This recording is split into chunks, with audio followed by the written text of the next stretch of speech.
Olá, alunos. Sou o professor Cirineu da Matriz Curricular de Física. O grupo é Ciências da Natureza, né? O novo ensino médio vai abordar muito essa componente curricular dentro do grupo da Ciências da Natureza, né? Então, o e-mail da SED, o e-mail da Secretaria do Estado de Educação de Santa Catarina, o e-mail do professor. E esse tema vai ser relativo à eletricidade estática. Veja só, até o momento nós tratamos da eletricidade dinâmica, eletrodinâmica, onde as cargas, né, a corrente elétrica, né, a carga estava em movimento, formando uma corrente elétrica. A carga elétrica em movimento, eletrodinâmica. Carga elétrica em repouso, eletrostática. Né? Então vamos tratar dos princípios da eletrostática, conceitos iniciais lá, nosso conhecimento inicial no contexto histórico e também abordar um pouquinho da aplicação, né, no cotidiano disso. Então, estática vem do grego de repouso, né? Então, a eletrostática estuda as cargas em repouso, carga elétrica em repouso. Então, na natureza, tudo que nós conhecemos na natureza está ligado à eletricidade, à distribuição elétrica, eletrônica da matéria. Né? Então, desde o átomo, não é conhecido hoje, não é o modelo aceito conhecido hoje, é? Até uma substância mais simples ou o elemento mais simples da natureza de se observar a eletricidade estática ou a distribuição eletrônica da matéria. Então esse tema está ligado à estrutura da matéria. Tudo que nós conhecemos tem relação com a eletricidade, tudo. E os primeiros contextos ali, os primeiros relatos, né, que nós temos da antiguidade, está ligado a Tales de Mileto, veja aqui, antes de Cristo, 650, mais ou menos 6 séculos, né, antes de Cristo, né, onde ele descobre através de uma resina fóssil. Essa resina fóssil ela tinha propriedade de atrair corpos leves, como palha, como até mesmo o pelo, né, das roupas do que eles usavam nessa época. Usavam tecidos de origem animal, né, o tecido e também usavam fibras, né, como lã, e essa resina fóssil tinha esse poder de atração. Né? Então, o âmbar é um material fóssil, fossilizado. Bom, o efeito disso do conhecimento ou da descoberta desse conhecimento não se resume à Grécia, né? Isso vai até a China. Os chineses já usavam o âmbar para efeito de navegação, né? Eles produziram uma bússola primitiva e essa bússola ela orientava, né? Ela orientava nas navegações, que nós vamos ver mais para frente no magnetismo. Mas o trabalho conhecido, o que nós conhecemos na Academia de Ciência como trabalho e não relato, é do William Gilbert. Veja aí, já mais ou menos 6 séculos, mais 15 séculos, em torno de 21 séculos depois da descoberta do âmbar, né? Então no século XVI aqui, nós temos o William Gilbert, médico, cientista, pessoa de renome, né? Renome na Inglaterra. Então ele usou esses materiais para fazer experimentos e construir o trabalho dele, né? Onde ele fala lá sobre o magnetismo terrestre e também os experimentos com materiais como a resina fóssil âmbar, o vidro, outros materiais que ele percebeu. Ele usou o conhecimento já de Tales de Mileto para definir o trabalho dele, e ali ele mostra o primeiro modelo, né, o primeiro modelo científico de orientação magnetista, do magnetismo terrestre. Tudo com base nas observações do âmbar, que era essa resina fóssil com capacidade de atrair materiais, ou até mesmo, se fossem iguais, repelir, né? Bom, então ele fez as experiências e mostrou através do atrito, né, a fricção, o contato e a indução. E aí ele passou a chamar essas propriedades, essas propriedades, né, ou esse efeito elétrico. Né? E a palavra elétrica vem lá do elétron, do grego. Então ele aproveitou, né, o conhecimento dos gregos e atribuiu o elétron à elétrica, né, elétrico.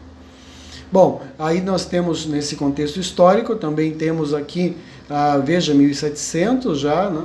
Nós estamos o William Gilbert de 1600 para 1700, o Charles Dufay, o francês Charles Dufay, e aí com esse conhecimento da resina fóssil atraindo materiais, ele fez experimentos e também definiu com o termo atrair e repelir. Veja, então, quando você usa hoje o termo atração ou repulsão, é em função da nomenclatura dada por Dufay. Né? Ele provou que com materiais iguais haveria a repulsão e o materiais diferentes haveria atração, certo? Então vem aí um pouquinho mais à frente, nós temos o Benjamin Franklin, engenheiro, Benjamin Franklin, o cientista, e ele usou para esses experimentos que o Dufay, que o William Gilbert fizeram, uma resina fóssil, aí ele chamando, né, a resina fóssil, né, que nós tínhamos ali, vítrea e resinosa. Tá? Então ele usou o termo vítreo, né, lá do vidro, e a resinosa do âmbar. Bom, então aí surge o conceito, né, de atração e repulsão com uma nomenclatura que ele usou a palavra positiva e negativa. E aí essa simbologia de mais e menos aqui, para positivo mais e para negativo menos, vem aí do Benjamin Franklin. Né? E ele fez o mesmo experimento que Dufay, né, que o William Gilbert, só que com uma nomenclatura agora. Né? Então nós temos ali o mais... Com o mais seria positivo e positivo, o menos e o menos seria negativo e negativo. Então, duas resinas vítreas, dois vidros, por exemplo, se repeliam. Dois materiais iguais como o âmbar seria repulsão, e os diferentes se atraem. Então, aí o termo atração e repulsão vem com o significado físico de uma simbologia. Bom, então, a partir daí, né, nós temos os primeiros, né, modelos, já desde os gregos, né, os modelos do átomo, né, o átomo lá para os gregos no seu contexto histórico, né, eles, e isso imagina-se aqui, ó, 4 séculos e meio antes de Cristo, Aristóteles, né, no período de Aristóteles, o átomo era visto como partículas minúsculas e indivisíveis, né? Então aí eles vêm. Mas modelo atômico, aí nós temos modelo atômico, vem com Thomson. Aí já nós estamos no século XVI para XVII. No século XVII, o Thomson com o pudim de passa, o Rutherford com os elétrons girando em torno do núcleo. Aí o Rutherford contribui ali com a descoberta do núcleo de partículas pesadas, a partícula alfa, né? As partículas alfa são as partículas com carga positiva que ficam no núcleo. Então, as partículas alfa pesadas no núcleo e as partículas leves em torno dele, que eram os elétrons. Bom, aí já tinha conhecimento da descoberta do elétron. O Bohr, ele vem com as camadas eletrônicas, na distribuição das camadas eletrônicas, dependendo do nível energético. O Bohr já tem mais à frente a contribuição junto com outro cientista, Sommerfeld, Bohr, eles analisam que as órbitas dependem das camadas de energia. E o modelo aceito hoje, o modelo atual, são os orbitais, né, os spins. Os spins eletrônicos, né? Então é o modelo aceito hoje. Os spins, né, têm contribuições de inúmeros cientistas, que são as camadas da matéria S, P, D e F, que você já vê lá em química, na distribuição eletrônica da matéria. Bom, a estrutura atômica é conhecida a partir daí, então, né? as partículas pesadas ficam no núcleo e as partículas leves, que são os elétrons, ficam por fora do núcleo, né? Presas por uma força nuclear forte dentro e a força eletrônica entre o núcleo e a eletrosfera. Dentro do núcleo, as partículas pesadas, o nêutron já vem lá no século XIX para XX, a descoberta, e os prótons, mais ou menos esse período. Bom, aí são partículas pesadas, né, que ficam no núcleo. As partículas mais leves, os leptons, ficam fora, né? Os alfa são os pesados, ficam no núcleo, as partículas positivas, e as negativas, que são os leptons, os elétrons, né, ficam fora. Bom, aí tem as características do átomo, que eu tenho no documento impresso, né? O núcleo é positivamente carregado, as partículas alfa, né? E os elétrons rodeando com partículas negativas. Os elétrons dos átomos são idênticos, né? Cada um deles possui a mesma quantidade de carga elétrica na mesma camada, tá? E a mesma massa. Os prótons e os nêutrons constituem o núcleo. Os prótons são muito mais pesados que o elétron, que os elétrons, né? Os prótons são muito mais pesados, né? Cerca de 1.800 vezes mais massivos. Então, na ordem 10 na 31 a massa do elétron, na ordem 10 na 24 a ordem de grandeza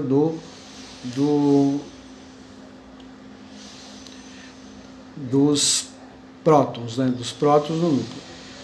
Os nêutrons, a massa são ligeiramente maior que os prótons, né? E não possuem carga, porque os nêutrons têm a soma de carga igual a zero. Então não possuem carga elétrica, são massivos, mas não possuem carga. Então, a estrutura atômica de exemplo aqui, eu vou colocar a partícula, o hélio, né? O hélio tem 2 elétrons fora e 2 prótons e 2 nêutrons equilibrando o núcleo. Não pode ter o desequilíbrio, caso contrário vai ter a fusão ou a fricção nuclear. Se tiver um nêutron a menos, o núcleo vai estar em desequilíbrio e vai haver uma fricção ou uma fusão nuclear. Bom, então a soma, o átomo sempre vai ter a soma carga líquida nula, zero, a soma, né, das cargas. Quando há um desequilíbrio eletrônico ou desequilíbrio no núcleo, então o átomo decai, ele decai em energia e acaba perdendo e se transformando no outro. Por exemplo, se fosse aqui, um elétron a menos no hidrogênio, um elétron a menos o hidrogênio, né? Então tem um elétron na última camada. O Millikan, ele descobre a carga do elétron, né? A massa do elétron, com o experimento com as gotas de óleo. Isso, quem vai para a universidade, cursos de engenharia, cursos de química, faz, de certa forma, tem contato com esse tipo de experimento, né? Onde as gotinhas de óleo são jogadas dentro de um ambiente vácuo, impulsionadas por uma diferença de carga elétrica, e isso faz com que as gotinhas, dependendo da carga, elas são atraídas, né? Ou para a placa positiva ou a negativa. Bom, então o Millikan descobre então a carga, ele consegue medir a carga do elétron, a massa do elétron. Com o experimento, os processos de eletrização são 3 que nós conhecemos, tá? No processo de eletrização, você sempre vai ter ou elétron, ganha elétron ou perde elétron. Você não vai ter nunca, no caso de perder próton ou ganhar próton ou nêutron, tá? O núcleo fica lá estável pela força nuclear, com a soma de nêutrons e prótons, tá? No processo. E os elétrons é que são removidos ou adicionados na matéria, tá? Então isso faz com que você eletrize a matéria. Quando a matéria tem o mesmo número de elétrons e de prótons, ela está neutro. Então a matéria estática, ela está neutra, porque é uma soma equivalente, né, de elétrons e prótons. Bom, os 3 processos são conhecidos como atrito, contato e indução. Esses são os 3 processos físicos, né?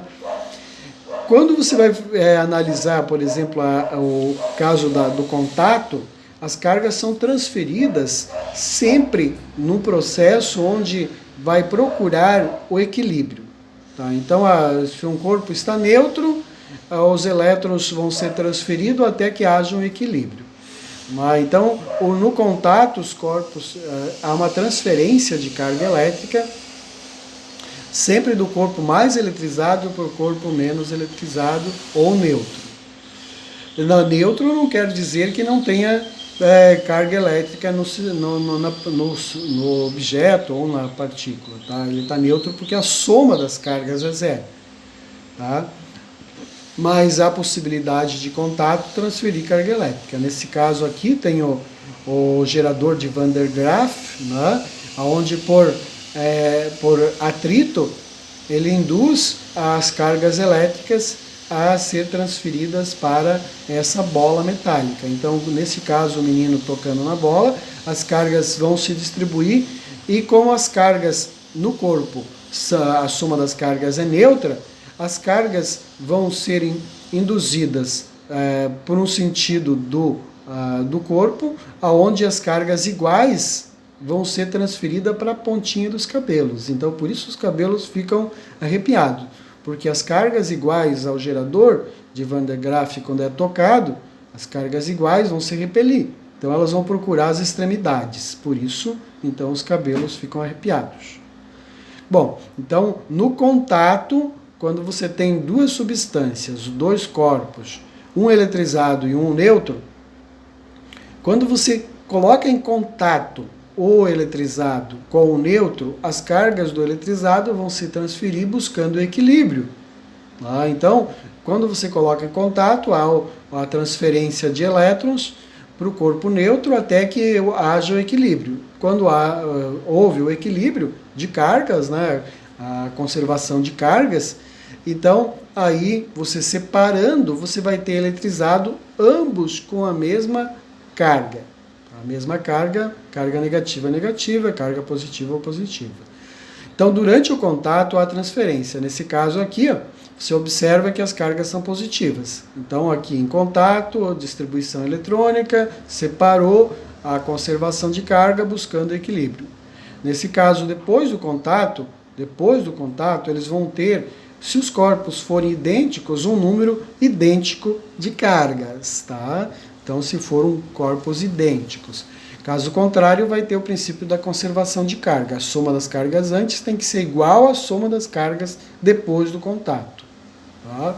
Bom, então, no contato, você poderia, por exemplo, aqui, se tu soubesse que se fossem dois corpos idênticos, positivo e neutro, ou negativo e neutro, você poderia, se for dois corpos, dividir por 2. Se for 3, dividir por 3. Se for 4, dividir por 4.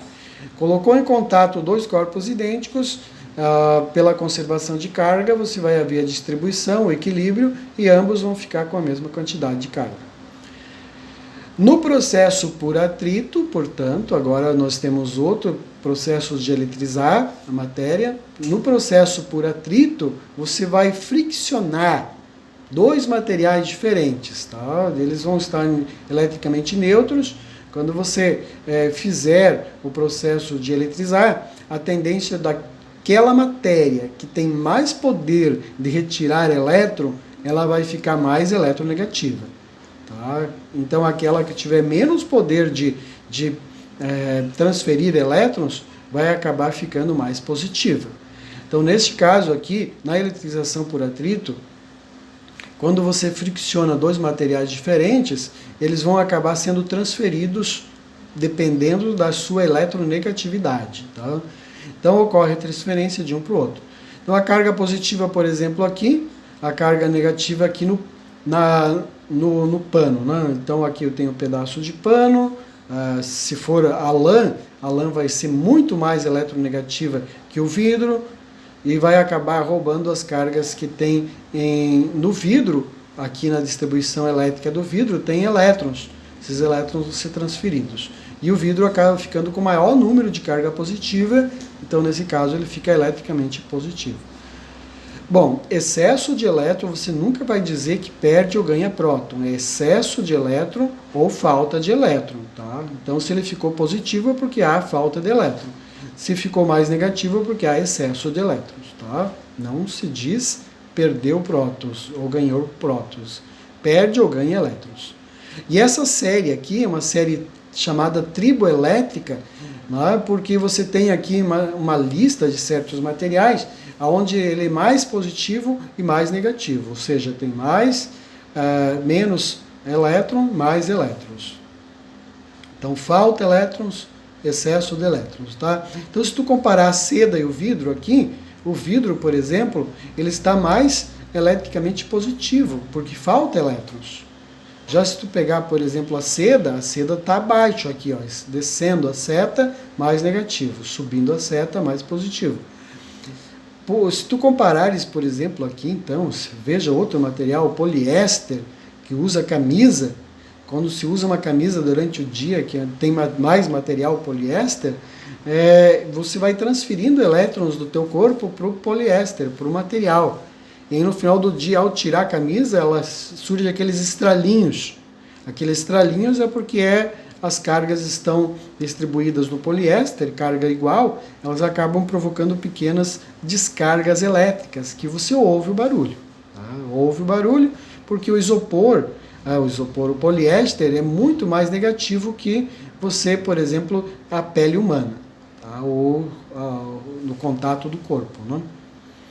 Bom, então a série triboelétrica é de alguns materiais que têm poder de ganhar mais elétron, e aqueles que têm poder mais de reter os elétrons, têm mais dificuldade de separar as cargas. Né?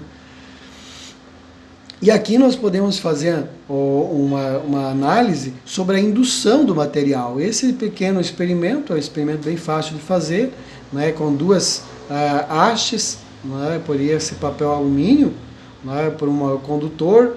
E quando você aproxima desse condutor aqui um material eletrizado, as cargas elétricas iguais a esse material eletrizado vão ser jogadas para as pontas da folhinha de papel alumínio. E isso faz com que as cargas iguais façam as folhas de papel se separar. Então a indução é um processo onde você não coloca em contato e nem você atrita. Você aproxima o material para observar a influência dessas cargas. Né? Alguns materiais, os elétrons são livres, tá? Então tem a liberdade de compartilhar no átomo. Então, quando os elétrons estão na matéria, eles têm capacidade, tem materiais que têm mais esses elétrons têm mais facilidade de esses elétrons pular de camada eletrônica. Então isso faz com que ele possa se transferir facilmente na matéria. Possuem elétrons livres, né, os condutores. Tá? Os condutores eles têm facilidade de fazer com que o elétron seja transferido. O isolante ele vai reter tão fortemente os elétrons na camada de valência que para arrancar o elétron você teria que fornecer muita energia para o elétron. Então o isolante não possui elétrons livres, é muito difícil você liberar um elétron. E os condutores já têm mais facilidade, que é o caso dos metais. Né? Os metais eles têm essa propriedade, né? Principalmente o ouro. Né? O ouro, tem o cobre, que é muito usado nas redes residenciais elétricas, o alumínio também. Já a borracha, né? Outros materiais são isolantes, não liberam carga elétrica. Bom, então, eletrização e neutralização por contato. E o material condutor ele recebe, né, esse nome porque ele libera os elétrons livres. Bom, agora se nós analisarmos a indução elétrica, você não vai tocar no objeto, você vai aproximar um objeto eletrizado de um objeto neutro. E ele vai impulsionar. Então, se ele é neutro, ele tem a mesma quantidade de carga. Então, se esse objeto aqui é neutro, ele vai fazer com que as cargas negativas vão para o outro extremo, mais distante possível na superfície, e as cargas positivas aqui, elas vão se aproximar dessa região da superfície mais próximas do elétron, tá? Dos elétrons devido ao princípio da atração. Bom, então você induz, você não encosta, você não esfrega, não há fricção e nem há contato, apenas a aproximação. Bom, nesse caso então, a tendência do elétron é se o indutor, aquele material eletrizado, se aproximar do material que está neutro, os elétrons vão tender a fugir para outro extremo. Então é isso que acontece no desenho aqui. As cargas positivas se aproximam do indutor e o induzido, que tem a soma de carga zero, acabam fazendo os elétrons fugir para longe. Tá, então, se você, por exemplo, for tentar eletrizar um objeto por indução, você tem que usar o princípio fundamental do aterramento. Você tem que usar um aterramento, ou você poderia usar o toque, né, por exemplo, de um outro material, para poder fazer com que as cargas que estão sendo repelidas pelo indutor, né, saiam do induzido. Então, nesse desenho aqui mostra isso. Se você colocasse um fiozinho ligado à Terra, ou mesmo tocasse com a mão aqui, na esfera B, esses elétrons que estão aqui sendo repelidos pelo indutor, eles seriam lançados, eles seriam transferidos. Tá? E aí você, desligando o aterramento, ou tirando a mão, nesse caso, esse objeto ficaria com maior número de carga positiva. Então ele ficaria eletricamente positivo. Essa é a forma de eletrizar por indução. Materiais diferentes, aproximados, eles fazem esse princípio físico, a indução das cargas elétricas. Bom, então dessa forma, eu tenho aqui, no final do processo, você sempre vai ter cargas de sinais diferentes na indução. No contato, você sempre vai ter cargas do mesmo sinal, como eu mostrei anteriormente. E no atrito, sempre vai eletrizar e vai haver uma diferença de sinal. Sempre vão ser sinais diferentes. Tá? Então, a carga elétrica é a propriedade da física, né? Onde o elétron, nós já sabemos que o Millikan mediu a carga, 1,6 10 elevado a menos 19, essa é a ordem de grandeza, né? Significa que eu teria que voltar 18 casas a vírgula, ficaria um número gigante, por isso usa a potência de 10. E a medida de carga é em homenagem ao Charles Coulomb, tá? Que usou lá no mesmo período, né? Charles Coulomb fez os experimentos que nós vimos lá nas leis de Coulomb, e em homenagem então ao Coulomb, usa-se a carga medida em Coulomb, tá? No sistema internacional. O elétron e o próton, são partículas atômicas que têm a mesma carga elétrica, por isso eles são chamados de cargas elementares. Carga elementar é a carga do elétron e a carga do próton, que é essa carga aqui, 1,6 elevado a 10 elevado a menos 19. A quantidade de carga elétrica de um corpo é dada pela essa expressão. Você perde, você ganha elétrons, que é esse número N. Aí, se tu perder elétron, fica com mais prótons. Se tu ganha elétrons, tu fica com mais elétrons. Então, esse sinal aqui é para isso. É o número ganho ou o número perdido de cargas elétricas. O número de carga elétrica e a carga elementar, que pode ser a carga do próton ou do elétron. Tá? Então, a quantidade de carga elétrica, a carga elementar, que é essa carga que nós vimos aqui, e o número de prótons e o número de elétrons em excesso, tá? Ou falta, em excesso ou falta. E aí, para encerrar, um corpo é neutro quando a soma das cargas é zero. Tá? E os corpos eletrizados, como eu falei antes, né? Quando você retira ou quando você acrescenta elétrons. Tá? Bom, então, desta forma aqui, nós temos o corpo negativamente carregado quando ele tem um número superior de elétrons. Aí o número negativamente carregado, o número de elétrons é superior aos de prótons. E positivamente carregado, o número de prótons é superior ao número de elétrons. Então, falta elétron, positivo. Excesso de elétron, negativo. Bom, aí só uma análise, né, para mostrar o corpo neutro. A soma de cargas aqui positivas e negativas é igual, então a soma dá zero, o número vai ser igual a zero. Aqui nós temos 4 prótons e 2 elétrons, então fazendo lá 4 menos 2, o número vai ser 2 prótons na quantização da carga. Aqui fazendo o mesmo, né? 4 elétrons menos 2 prótons, sobram um número N de 2 elétrons. Tá? Negativamente carregado, positivamente carregado. Cargas como o princípio fundamental, para encerrar aqui, da eletrostática é isso. Tá? Que vimos lá do Fay e do Franklin. Cargas com sinais iguais se repelem, cargas com sinais diferentes se atraem. Esse é o princípio fundamental da... E condutores, eu já mencionei isso antes, né? Já falei. Então, eu não vou entrar nessa parte aqui. E nós ficamos por aqui, né, com os conceitos iniciais da eletrostática, conceito fundamental. Tudo isso vai estar no material impresso. Tá? Então, por essa aula, fico por aqui. Espero ter contribuído e nós voltamos com a sequência na outra aula sobre a lei da força elétrica, a lei de Coulomb. Até a próxima.